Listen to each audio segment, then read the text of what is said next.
Real Virginia is proudly produced by the Virginia Farm Bureau Federation. Since 1926, Farm Bureau has been working to preserve Virginia farms and our rural heritage. Visit our website at vafarmbureau.org.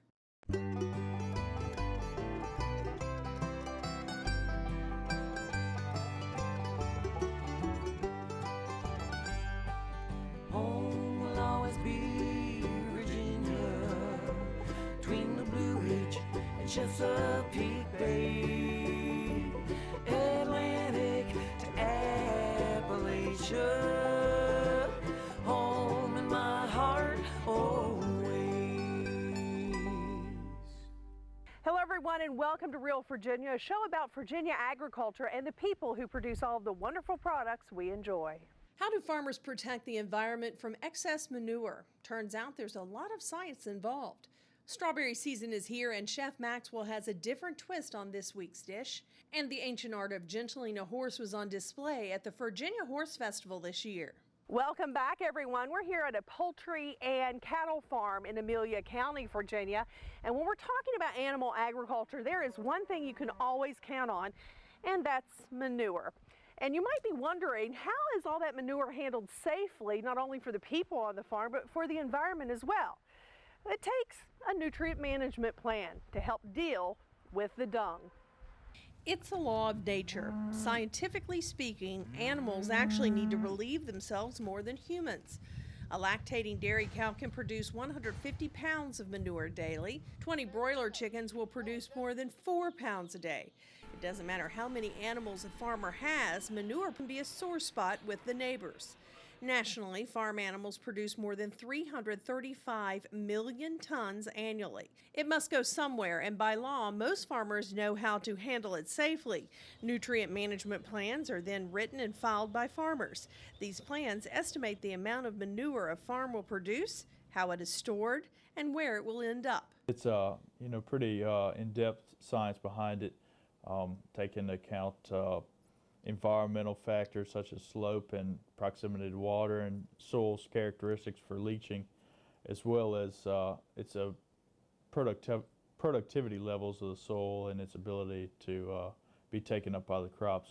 Plans are required for larger livestock operations. On dairy and hog farms, the manure is typically stored in a manure pit until it can be used as an organic fertilizer on field crops. Manure is an excellent source of nutrients for plants, and if the crops fully absorb those nutrients, they won't run off into streams or groundwater. People like Mark Devers is what you would call a manure broker. He's in the business of removing litter from poultry houses and transporting it to farm fields. Devers is a farmer himself, but found that there was a market opportunity to pick up and apply litter for other farmers. The reason a lot of people really love it is because it's slow release. And it's not based off of chemicals and fertilizer, chemicals and oil and other products. It's a natural product. It's organic. Everybody seems to be going a lot more organic now, and fertilizer's in demand because of that, because it's an organic source. Soil scientists say manure is an excellent fertilizer containing nitrogen, phosphorus, potassium, and other nutrients. It also adds as an organic matter to the soil, which may improve soil structure, aeration, soil moisture holding capacity, and water infiltration. It is safe to use when managed properly.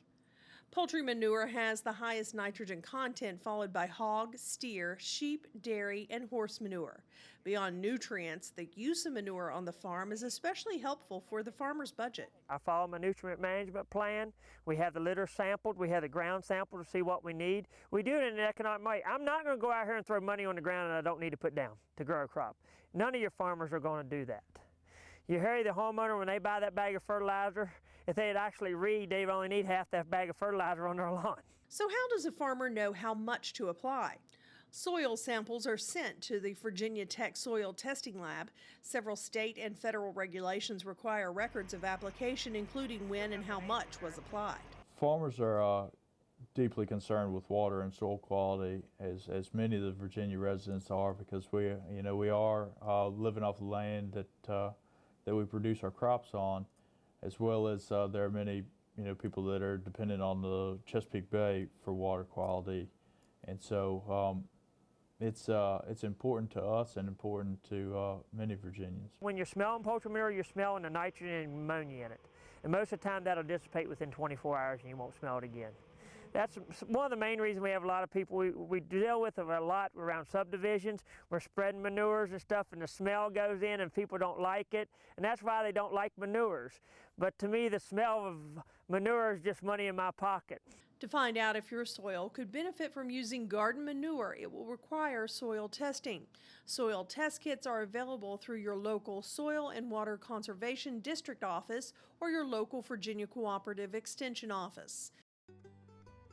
While mankind's been farming since before the ancient Egyptians, most of the scientific advancements in crop yields and livestock productivity came in the 19th and 20th centuries. Ironically, it was the coming of the industrial age that kicked agriculture productivity in rural America into high gear. Railroads made it possible to ship crops across the country. Mechanized tractors and harvesters like the McCormick Reaper, which was invented in Virginia, quickly reduced the amount of hand labor needed to raise a crop. And soil scientists found ways to stabilize valuable topsoil instead of it blowing away. Today, science allows American farmers to protect the environment better than ever.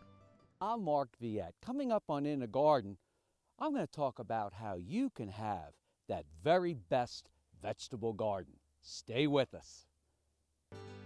90 years ago, the Virginia Farm Bureau made our local farmers a promise to protect and preserve a way of life they'd worked so hard to establish. Today, our insurance agents work to protect all Virginians, not just farmers. Anyone can be a Farm Bureau member, but the original promise remains. There's a local Farm Bureau in every county of the state. We want to keep Virginia, Virginia. Visit our websites at farmbureauadvantage.com and vafarmbureau.org. It's almost summertime, and there is nothing like picking fresh vegetables out of your own garden. Today, Mark Viette shows us how to grow your own vegetables in the garden.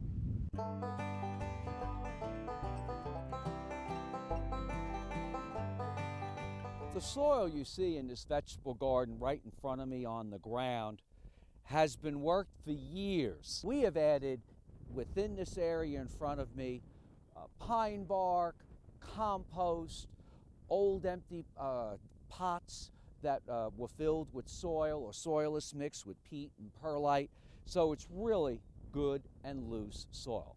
So if you have soil like this, let me show you what you need to do to get soil like this.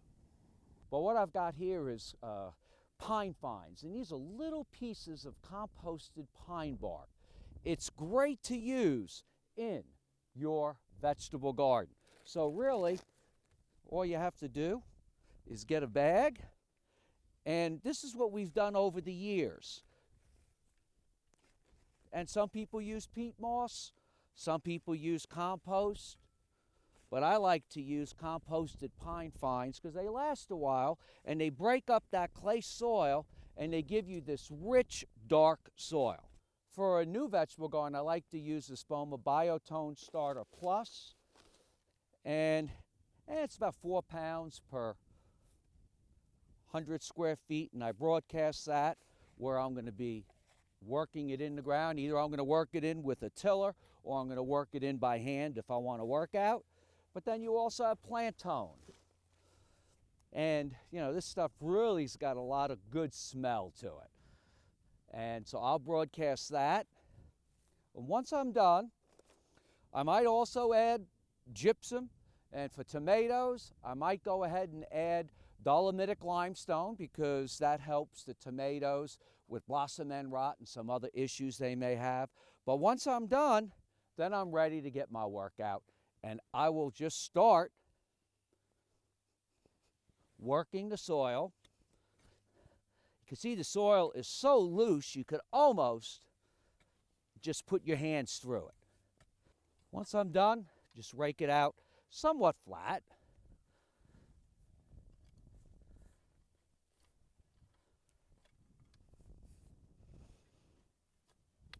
Then I'm ready to seed my veggies. Now, if you're seeding something like beans later in the season, I usually like to take the width of the rake and plant wider bean rows. Means I have less weeds.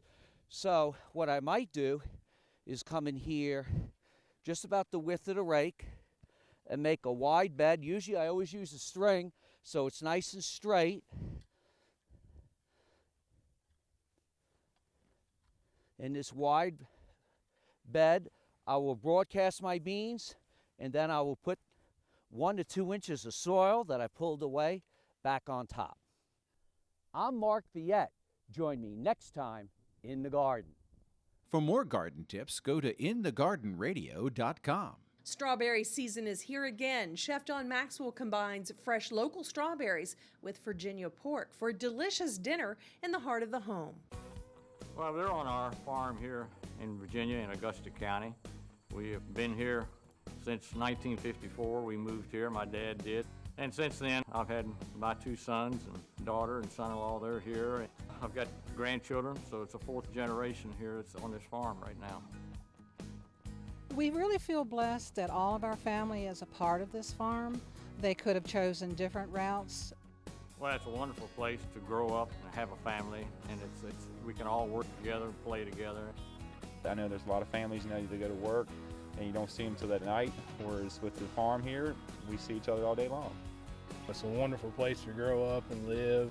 Being out here in nature and watching things grow, and just days like today, that's a beautiful day, you just feel very fortunate. I'm Dan Holsinger. I'm dedicated to dairy, my cows, my milk, and my land. Strawberries are one of the most popular fruits in the world. They were considered delicacies in Europe back in Roman times.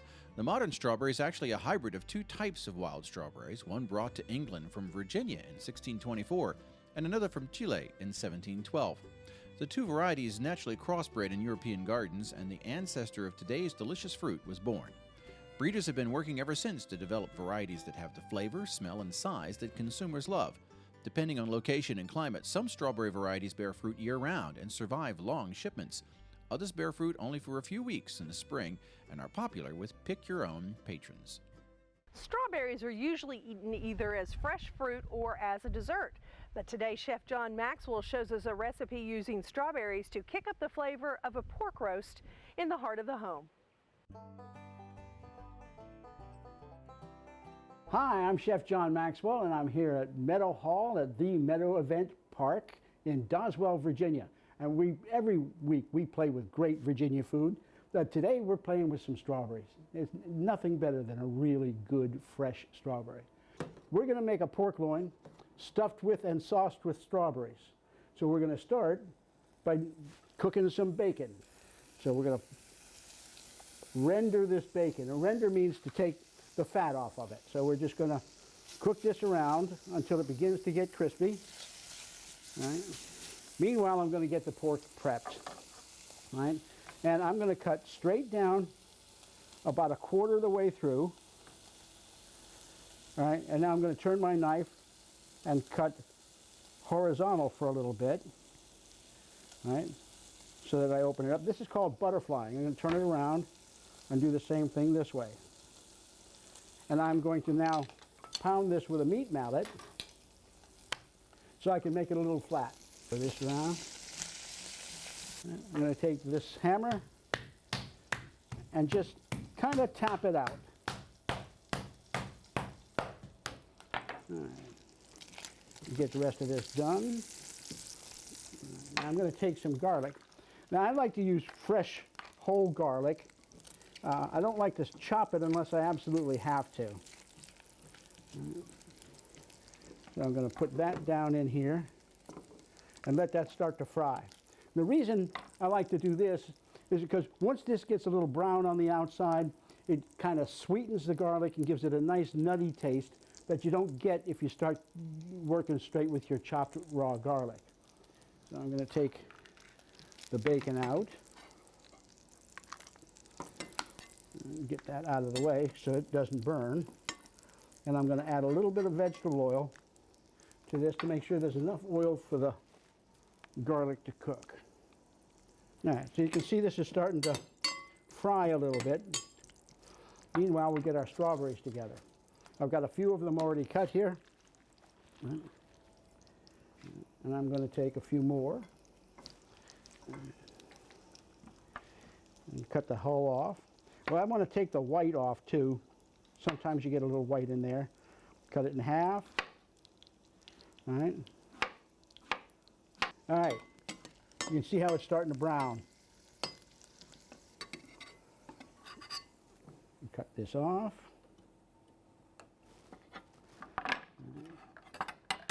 When we're ready to make the sauce, we can add this. I just mashed it with the side of my knife. Now I can chop it up, and it doesn't give that hot taste that garlic can sometimes give you. And when I'm using strawberries and garlic together, this is a good way to do it. So I've got some oil in here. I'm going to put that bacon back in. All right. All right. Let that get a little bit softer. All right. Now I'm going to take these strawberries, all right, and I'm going to put them in there and let them start to cook. I'm holding a few of them out there because these are going to cook a little more than those will. These will be a more spreadable sauce-like, and I'm going to have the chunks of strawberries in there to work. All right. Now that that's hot, I'm going to add the garlic and some balsamic vinegar, about a 1/4 cup of balsamic vinegar. So now that's going to simmer for a little bit. While it cooks, I'm going to mash some of it together with like a little slotted spoon, reduce down the balsamic, get it kind of thick. Balsamic, vinegar, and strawberries. That is a sinful combination. We try and keep everything local, as close to Virginia as we possibly can. These are Virginia strawberries, right? We get most of our product from Relay Foods. Their specialty is natural, organic, and local foods. So we try and do the best we can here to make this food as healthy as possible with Relay Foods' help. I'm going to turn the heat off. All right. And I'm going to take these strawberries and lay them inside this pork loin. And I'm going to add the rest of the strawberries to this. Set that there for now. I'm going to wind up putting some more of them in there. But meanwhile, I'm going to finish off this pork loin. I'm going to roll it up like a pinwheel. And now I'm going to take this string, this is butcher's twine, and up at this end, we're going to slide it underneath and tie it right here. Now, watch what I'm going to do with my hands. I'm going to take this, and on this side, go around and slide it down. All right, so we've got a truss here. It's all hooked together. You can see that it's just nice and even all the way along. Right? This will hold it together so it doesn't unravel when we cook it. Now we're going to take this, we're going to put it down in this pan, right? And you can hear it singing. We're just going to brown this on all sides, right? And then we're going to finish it off in the oven because we don't want to cook it all the way through on the top of the stove. It's going to be oven cooked all the way through. Well, we roasted this off in the oven at about 350 degrees for about 30, 40 minutes, something like that. Depends on the size of it. You can't use those times right away. We're going to go ahead and slice this. Now, I took the string off. We got this, we cooked it for that time, then we let it set for a while. So I've got the pork going down there. Now I'm going to take some of this strawberry sauce.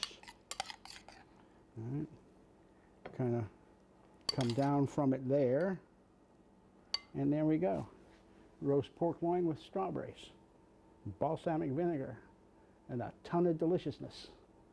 All right. So join us next week when we get to play with even more great Virginia food at the Heart of the Home. Recipes from the Heart of the Home can be found on the Relay Foods website at relayfoods.com. There are 30,000 roadway accidents each year involving cars and farm machinery. Farmers will be moving equipment for planting and harvest season. The slow-moving vehicle triangle in red and fluorescent orange colors and flashing lights allow for quick identification. When you see an SMV sign on farm equipment, slow down, prepare for sudden stops and slow turns. Patience will save lives. Just remember, we all need to share the road, we all need to be responsible, and we need to be guided by the law. Motor vehicle safety starts with you.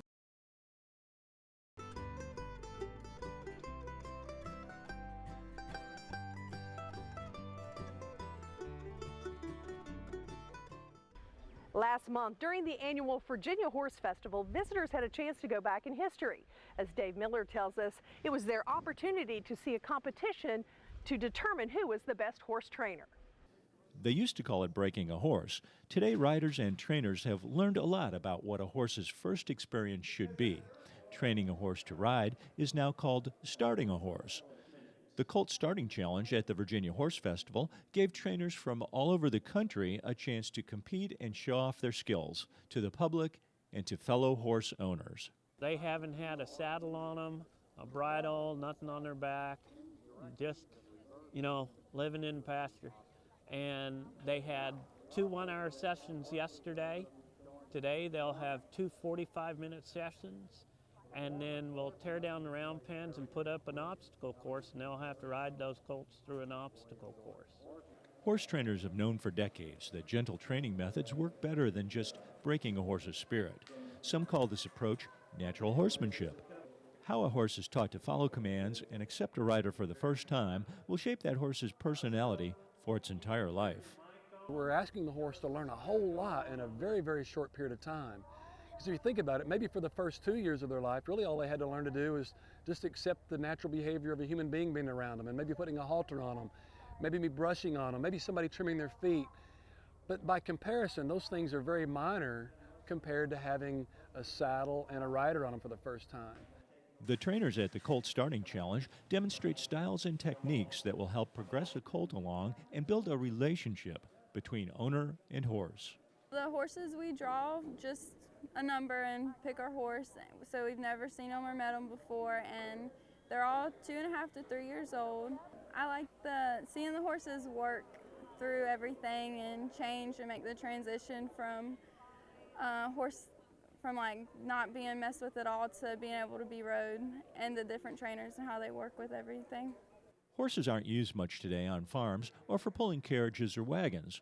Most horses are owned for pleasure and to give people a challenging lifestyle. A lifestyle that not only makes the horse a better animal, but one that also benefits the owner. The horse itself is such a beautiful, majestic animal that built our country. The horse built our country. They fought wars on it. They discovered our land. They drug our farms. And horses heal people. So to me, to be able to do this and share this with people, it's like what an honor to help the horse, because to me, they're our greatest gift. I probably get in trouble saying this, I probably have a deeper connection with our horses than I do with most humans. But see, horses, they are complete truth. They are honesty. They mirror who we are. This was just one stop for the Colt Starting Challenge. There will be 30 events this year, with the championship round coming in December in Las Vegas.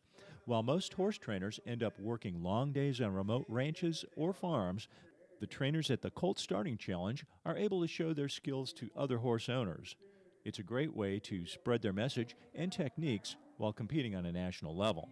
In Caroline County, this is Dave Miller.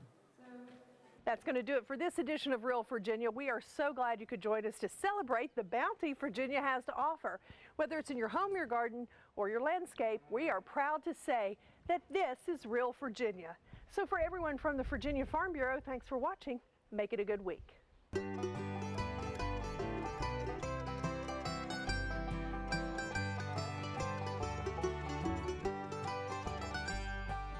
Home will always be Virginia, between the Blue Ridge and Chesapeake Bay.